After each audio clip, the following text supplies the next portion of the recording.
What most people know about the Armenian Genocide is simple. The Turks killed 1.5 million Armenians in 1915. But do we really understand how that happened? How was it even possible to erase an entire nation from its homeland? Who gave the orders? Who carried them out? And how did the world let it happen? And here's another question you probably never heard in school. How did a 24-year-old Armenian student living quietly in Berlin manage to assassinate one of the most powerful Ottoman leaders, Talat Pasha, in broad daylight and walk free after the trial? Why did the court declare his act justice, not murder? And how did other key masterminds of the genocide end up hunted down across Europe, one, by survivors who had lost everything? This is the story behind the story, not just about death, but about survival, revenge, silence, and truth. A truth that powerful governments still deny, more than a century later. It's about how the survivors of the genocide rebuilt their identity from ashes, turning Armenia into a proud and enduring nation, one that still carries a wound bleeding through world politics today. Let's dive in. Long before the world knew the word genocide, there was Armenia, a nation carved into the mountains of Western Asia, with a history older than most empires that rose and fell around it. Armenians weren't just surviving, they were creating. Their faith, their language, their art, and their culture became the backbone of a proud people who endured centuries of invasions and occupation. Christian identity was more than religion. It was a symbol of resilience, a shield that preserved their history through turmoil. By the 19th century, Armenians lived under the Ottoman Empire, a sprawling and often volatile realm. Life was complex. Armenians were barred from testifying in courts against Muslims, faced extra taxes, and sometimes endured attacks from local militias. Yet, despite these restrictions, they thrived. Armenian architects left their mark on the empire in ways that still awe historians and travelers today. Mimar Balyan, for example, designed the Dolmabahce Palace in Istanbul, a stunning blend of European neoclassical style and Ottoman grandeur, now the symbol of imperial sophistication. Other Armenian architects contributed to some of the Ottoman Empire's most magnificent palaces, like Beylerbeyi, and built countless churches and public buildings, marrying artistic brilliance with structural ingenuity. Their success, however, sparked envy and fear. Wealth, education, and influence made Armenians a target in the eyes of some Ottoman leaders. Sultan Abdul Hamid, fearing rebellion, responded to Armenian calls for reform with terror. From 1894 to 1896, the Hamidian massacres claimed over 150,000 lives. Villages were burned, families obliterated, and a warning sent. No one would challenge the empire without paying a brutal price. Even under oppression, Armenians held on to what made them uniquely themselves: their schools, their churches, their communities, and their creativity. They navigated a world that celebrated their talents while punishing their existence. By the early 20th century, the combination of growing nationalist ambitions, Ottoman paranoia, and global tension set the stage for something far darker: the destruction of a nation that had survived for millennia. By the early 20th century, the Ottoman Empire was crumbling. Centuries of expansion had left it vulnerable, and a wave of nationalism was sweeping through its territories. Turks, Arabs, Kurds, Greeks, and Armenians all felt the winds of change, and the old empire's leaders grew desperate to hold control. Fear and paranoia became the empire's currency, and Armenians, visible, educated, and prosperous, were cast as a convenient scapegoat. The world around them was changing too. Europe's great powers were circling like predators, each eager to exploit weakness in the Ottoman lands. Russia eyed the East with ambition. Britain and France maneuvered for influence, and German advisors and military officers were deeply embedded in the Ottoman army. Every border dispute, every military failure, became a justification for suspicion. Ordinary Armenians, living their lives in villages and cities, were suddenly seen not as citizens, but as potential traitors, collaborators with the empire's enemies. Inside the empire, politics became deadly. The Young Turks, a revolutionary group that promised reform and modernization, came to power in 1908. At first, hope blossomed. Armenians believed that perhaps finally justice might prevail. Perhaps reforms could bring equality and protection. But those hopes were short-lived. Nationalist rhetoric hardened, and the same forces that once tolerated Armenian prosperity now feared it. Armenians were caught between progress and prejudice, between survival and suspicion. War was on the horizon, and it sharpened the empire's paranoia. The First Balkan War brought waves of Muslim refugees into Anatolia, straining resources and igniting tensions between communities that had lived side by side for centuries. When World War I broke out in 1914, the Ottomans faced enemies on multiple fronts. Every loss in battle was blamed on betrayal at home. Armenian men, who had long served in the military, were suddenly disarmed. Talat Pasha, Enver Pasha, and other leaders saw the Armenian population not just as a minority, but as a ticking bomb. They claimed that deportation and elimination were matters of national security, presenting genocide as military necessity. Propaganda spread, portraying Armenians as traitors, as enemies in disguise. Ordinary soldiers and civilians, fed a constant diet of fear and nationalism, became willing participants in atrocities they might never have imagined committing in peacetime. And so, the stage was set. The world was about to witness a catastrophe that would erase communities, destroy cities, and leave scars that still run deep today. By 1915, the Ottoman leadership had a plan. What they called deportation was in reality a meticulously organized extermination. The Armenian population, already vulnerable, was suddenly caught in a deadly trap disguised as a relocation effort. Men were separated from women, children, and the elderly, the first step in the methodical machinery of mass murder. Able-bodied Armenian men who could have resisted were arrested, executed, or sent on forced labor that amounted to a death sentence. Priests, intellectuals, and community leaders were targeted first, cut off from their people, silencing voices that could organize any defense. Aristocrats, merchants, and influential figures met the same fate. By removing those who could lead, the Ottomans left entire communities exposed, defenseless, and leaderless. What remained were primarily women, children, and the elderly, those who could not fight back and were easiest to control. These groups were forced onto death marches across Anatolia into the Syrian desert, traveling hundreds of miles under the blazing sun and freezing nights, with little to no food, water, or shelter. Along the way, they were systematically robbed, beaten, and murdered. Caravan after caravan disappeared into the desert, leaving no trace behind.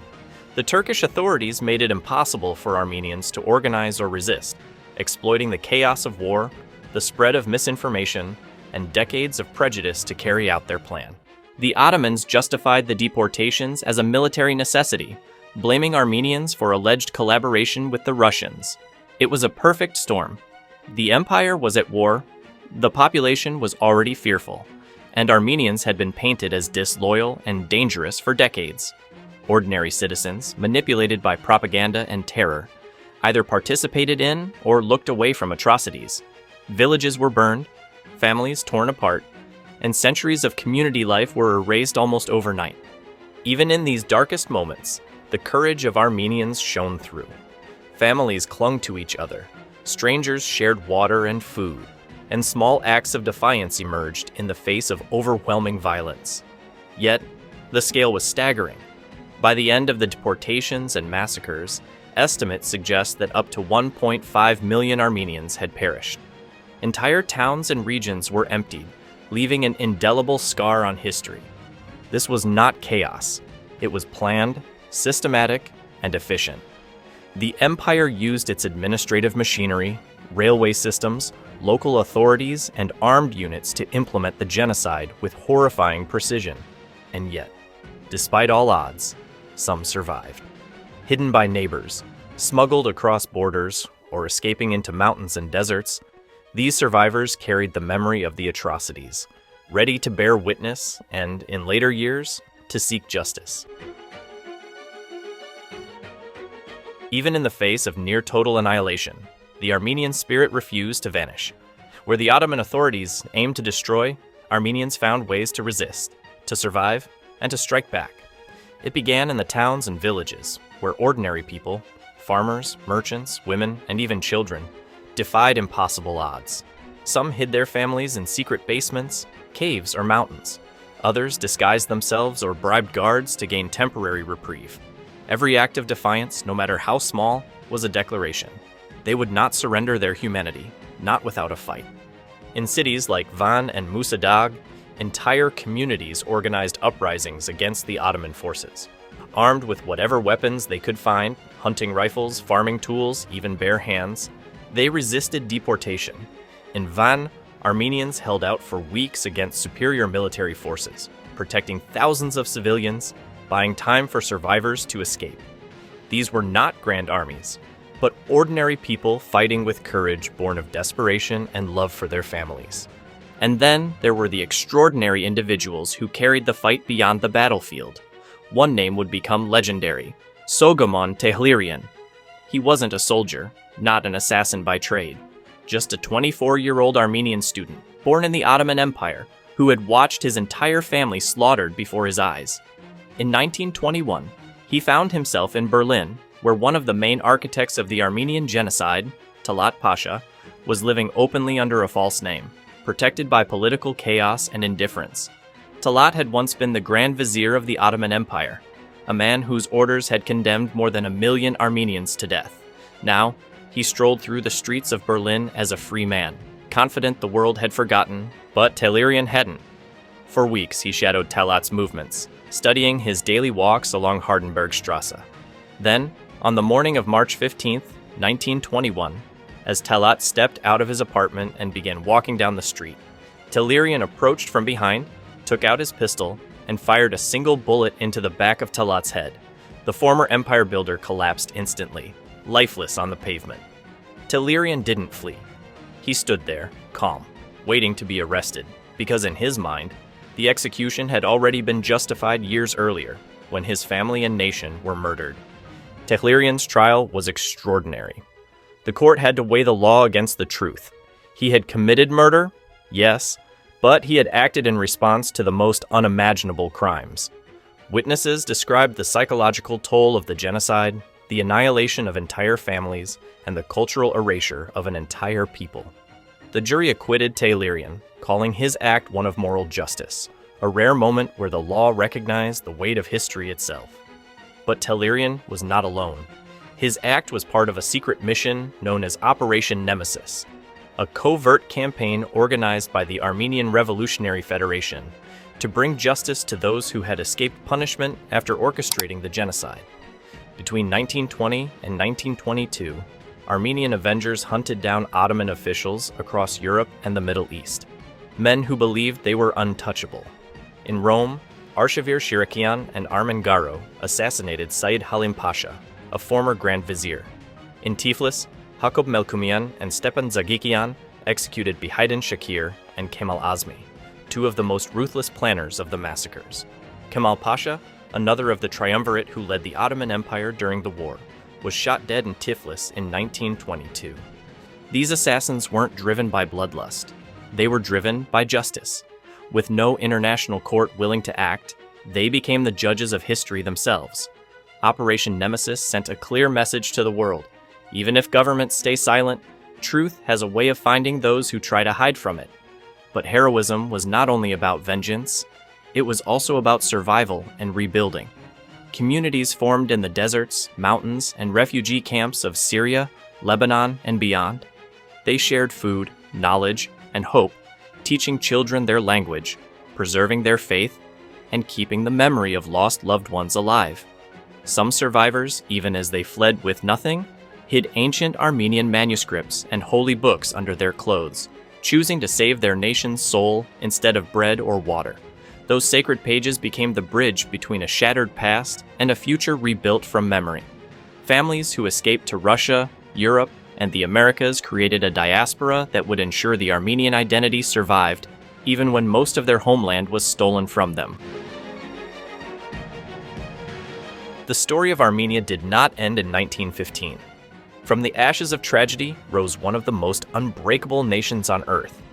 Many Armenians lost their homes, their land, their families, most of Armenia's territory even. But not their spirit. That survived. and it spread across the world. Today, there are more Armenians living abroad than in Armenia itself. Out of roughly 10 million Armenians worldwide, only about 3 million live in their homeland. From Los Angeles to Paris, from Beirut to Moscow. They built new lives, created new futures, and carried their homeland in their hearts. They became artists, engineers, entrepreneurs, and dreamers. Wherever they went, they planted seeds of rebirth. In the United States, the Armenian community built one of the strongest and most respected lobbies, determined that the world never forget 1915. In France, Charles Aznavour's songs carried the soul of a nation that refused to die. Cher conquered the global stage. System of a Down turned rock music into a weapon of truth, shouting the story others tried to silence. And Kurt Kerkorian, the self-made billionaire who built much of modern Las Vegas, proved that even from genocide, greatness can rise. More than 35 countries now officially recognize the Armenian Genocide. Among them, France, Germany, Canada, and the United States. Others remain silent, some out of politics, some out of fear, some out of shame. Turkey still denies it. To admit it would mean confronting the darkest chapter of its past, a truth too heavy for those who built their identity on denial. But denial changes nothing. Truth doesn't fade, it waits. In recent years, cautious diplomacy between Armenia and Turkey has begun. It's slow, fragile, uncertain. But maybe one day, roads will replace closed borders. Meanwhile, Armenia stands, small in size, enormous in heart. Its capital Yerevan pulses with life. Tech startups, jazz clubs, artists, and thinkers. The IT sector is booming faster than anywhere else in the region. Tourism thrives. Cafes spill out into sunlit streets, filled with laughter and debate. It's a new generation, proud, free, and always looking up at Mount Ararat, the eternal symbol of everything Armenians lost, and everything they never stopped believing in. And every year, thousands of diasporan Armenians return to walk on their ancestors' soil, to see that mountain at sunrise, to feel something words can't describe. They come not as tourists, but as heirs to a story of survival, courage, and rebirth. And many stay, making modern Armenia stronger with every heartbeat. History isn't just something that happened, it's something that still speaks. If you believe stories like this deserve to be told, hit subscribe and join us for the next journey into truth, courage, and the human spirit.